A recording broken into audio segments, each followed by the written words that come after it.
When a local candidate in Tamuín, Mexico, filmed a video for the start of his campaign, he didn't expect this.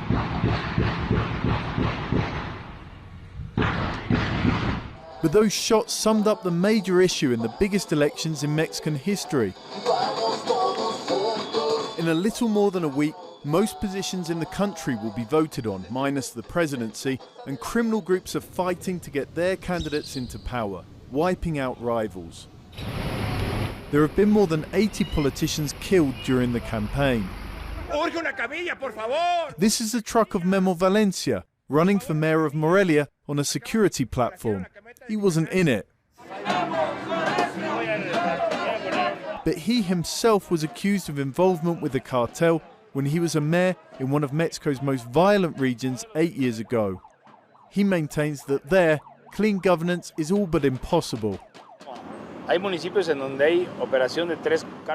There are municipalities with 3 cartels operating. Imagine a life of an official there, between a rock and a hard place. On the one hand, the presence of really dangerous criminal groups, and on the other, the indifference of the authorities. That could go for many of the most violent parts of the country.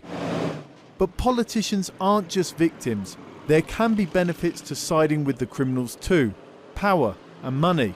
In certain regions, it can seem like everyone's in on the game. Those questions arose again when it emerged that the candidate for the ruling party, Morena, for the mayorship of the town of Huetamo, was wanted by the US Drug Enforcement Agency, the DEA. We went there to ask him why. Exactly why I'm on that list, I don't know, but I think it's because of a situation that my father lived through once upon a time. I deny categorically that I'm a criminal. But Rogelio Portillo does recognize that criminal groups have a grip over politics in his state. There are many public officials, specifically in Michoacán, that have looted the municipalities, and they're directly linked to other criminal groups. Whoever gets into office in Mexico's violent hinterlands is likely to feel the threat and lure of organized crime. That can only be bad news for democracy and Mexico's citizens. John Holman, Al Jazeera, Michoacán.